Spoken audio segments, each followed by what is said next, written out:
नमस्कार दोस्तों, स्वागत है आपका अपने YouTube चैनल स्टडी विद काजल में। कैसे हो आप सब? आई होप अच्छे होंगे और स्टडी कर रहे होंगे।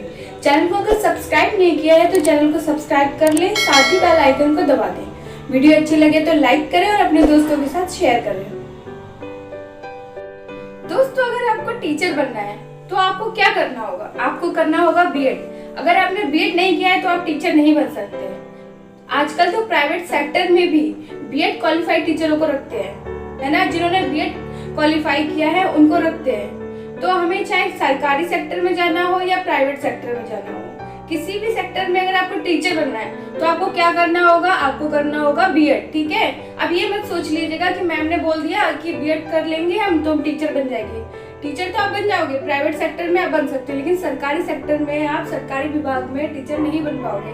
उसका होगा आपको करना होगा जिस भी आप स्टेट से बिलोंग करते हैं उस स्टेट का आपको टेट क्वालिफाई कर। मान लीजिए आप एमपी से बिलोंग करते हैं तो आपको क्या करना होगा? एमपी टेट क्लियर करना होगा। अगर आप यूपी से बिलोंग करते हैं तो यूपी टेट। इसी तरह आप जिस भी स्टेट से बिलोंग करते हैं आपको वहाँ का टेट क्लियर करना होगा।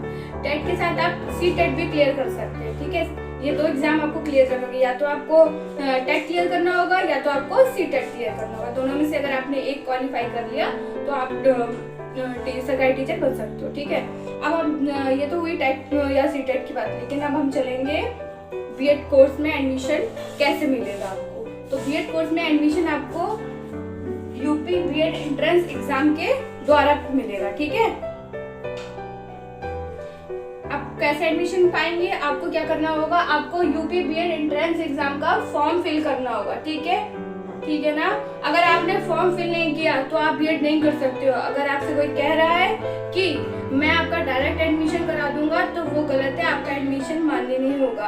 आपको फॉर्म भरना होगा, साथ में क्या करना होगा? एग्जाम भी देना होगा। बिना एग्जाम दिए नंबर आपका कोई भी कुछ भी नंबर हो, ठीक है, वो नहीं मायने रखता है। आपको एग्जाम देना होगा और फॉर्म फिल करना होगा। ठीक है। तो आपका बीएड में एडमिशन हो जाएगा। नेक्स्ट हमारा क्या है कि फॉर्म कब आएगा? फॉर्म कब आएगा? वैसे तो ये फरवरी में आ जाता है, फेब में आ जाता है, लेकिन कोविड के चक्कर में बहुत से एग्जाम डिले हो रहे हैं। तो ये आपका होली के आसपास आपका ये फॉर्म आ जाएगा। ठीक है। कब आएगा ये फॉर्म? आपका होली के आसपास फॉर्म आ जाएगा। ठीक है। उसके बाद एग्जाम कब होगा, है ना। अब आप ये भी तो पूछोगे कि भाई हमने फॉर्म भर दिया, अब उसके बाद एग्जाम कब होगा? तो एक महीने के बाद, 1 मंथ के बाद आपका एग्जाम हो जाएगा। ठीक है। तो मेरा आपसे कहना है कि आप अच्छे से प्रिपरेशन करिए और गवर्नमेंट कॉलेज में अपना एडमिशन लीजिए। हाँ, अगर मान लीजिए आपको गवर्नमेंट कॉलेज नहीं मिलता है तो आप प्राइवेट कॉलेज में एडमिशन लीजिए, लेकिन ऐसे कॉलेज में एडमिशन लीजिए जहाँ पे आपको एजुकेशन मिले। ये नहीं कि बस ऐसे ही एडमिशन ले लिया, क्योंकि आप क्या करोगे? आप टीचर बनोगे ना। टीचर जब बनोगे तो आप क्या करोगे? छोटे छोटे जो बच्चे होंगे, हमारा जो फ्यूचर होगा, क्या करेंगे? उनका भविष्य बनाएंगे ना। तो जब आप खुद ही एजुकेट नहीं होंगे तो दूसरों को क्या एजुकेशन देंगे? तो अच्छे कॉलेज में एडमिशन लीजिए और अच्छी एजुकेशन लीजिए। ठीक है। नेक्स्ट हमारा है एज कितनी होनी चाहिए, है ना। तो एज हमारी होनी चाहिए 21। आप 21 ईयर के हैं तो आप बीएड एंट्रेंस एग्जाम का फॉर्म भर सकते हैं। ठीक है। नेक्स्ट हमारा क्या है? क्वालिफिकेशन क्या होनी चाहिए? तो क्वालिफिकेशन आपकी होनी चाहिए ग्रेजुएशन। ठीक है। आपका ग्रेजुएशन होना चाहिए। दोस्तों, आप जानते हैं कि हमारी परसेंटेज कितनी होनी चाहिए? तो हमारी ग्रेजुएशन में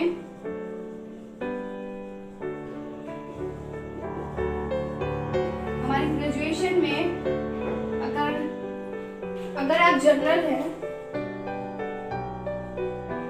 जनरल और ओबीसी कैटेगरी से, जनरल और ओबीसी कैटेगरी से बिलोंग करते हैं तो आपका 50% मार्क्स होना चाहिए। ठीक है। वहीं अगर आपने बीटेक या बीई कोर्स किया है तो आपका कितना परसेंटेज होना चाहिए? तो आपका होना चाहिए 55%। ठीक है। और एससी एंड एसटी इन दोनों के लिए आपका इसमें ग्रेजुएशन में आपका कोई भी परसेंटेज हो, आप फॉर्म फिल कर दोगे, ठीक है। हाँ, और अगर आपने संस्कृत से ग्रेजुएशन किया है तब भी आपके 50% मार्क्स होने चाहिए ग्रेजुएशन में, ठीक है ना। और ये किन की बात कर रही हूँ मैं, जिन्होंने बीए किया है या बीकॉम किया है,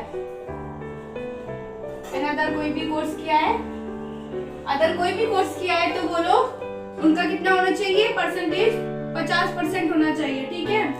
हाँ, एक चीज बताना भूल गई कि अगर आप ग्रेजुएशन के लास्ट ईयर में भी है, आपका एग्जाम होने वाला है, तब भी आप फॉर्म फिल कर सकते हैं, पेरेंट वाले भी इसको फिल कर सकते हैं, ठीक है। अब क्या नेक्स्ट हमारा ग्रेजुएशन में 50% मार्क्स नहीं है, तो अब हम फॉर्म भर सकते हैं कि नहीं भर सकते? जी हाँ, आप भर सकते हो। कैसे? तो आपने post graduation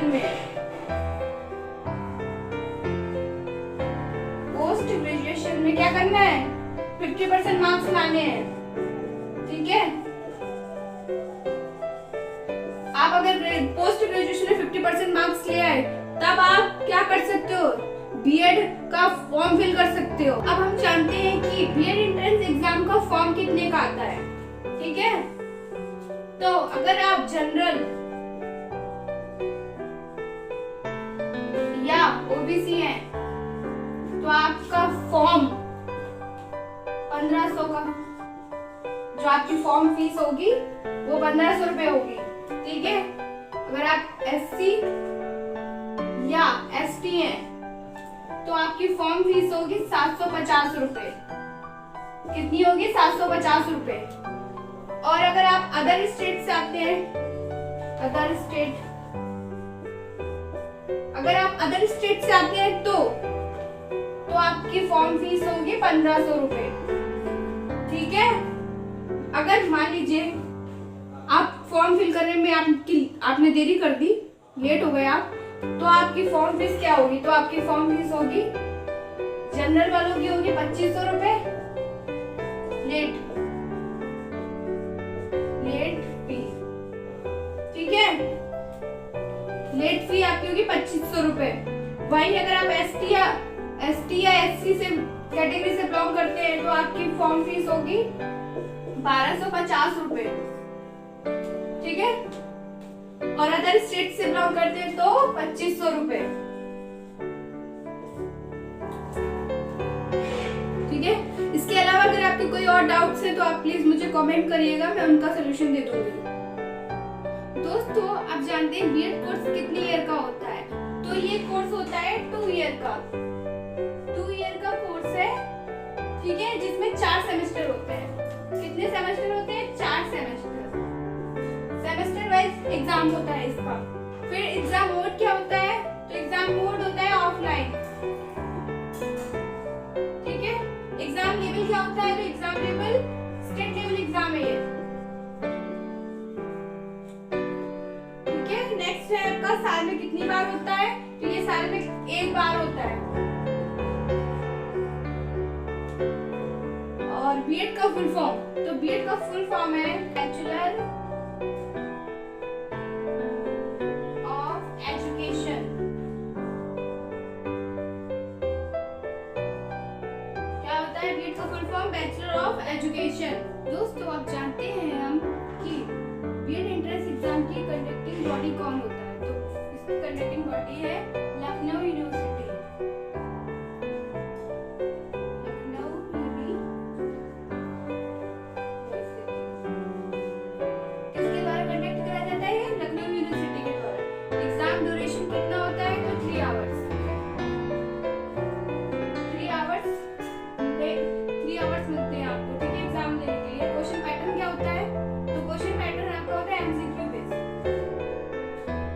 MCQ based question आते हैं इसमें। नेगेटिव मार्किंग होती है? तो जी हाँ, होती है।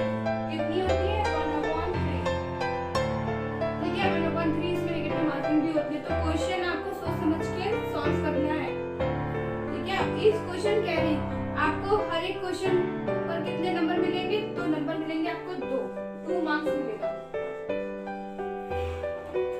एंड पेपर कितनी शिफ्ट में होता है? तो पेपर आपका 2 शिफ्ट में होता है,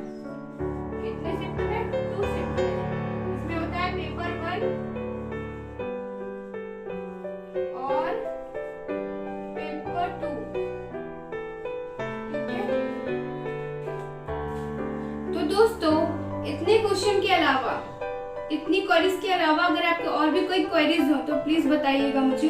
हाँ, अब बात आती है सिलेबस की। तो सिलेबस को हम नेक्स्ट वीडियो में देखेंगे क्योंकि वीडियो काफी लंबा हो गया है। और वीडियो देखने के लिए धन्यवाद। मिलते हैं नेक्स्ट वीडियो में। अगर चैनल को सब्सक्राइब नहीं किया तो प्लीज चैनल को सब्सक्राइब कर ले, साथ ही बेल आइकन को भी दबा दें। अच्छी लगे तो लाइक करें और अपने दोस्तों के साथ शेयर करें।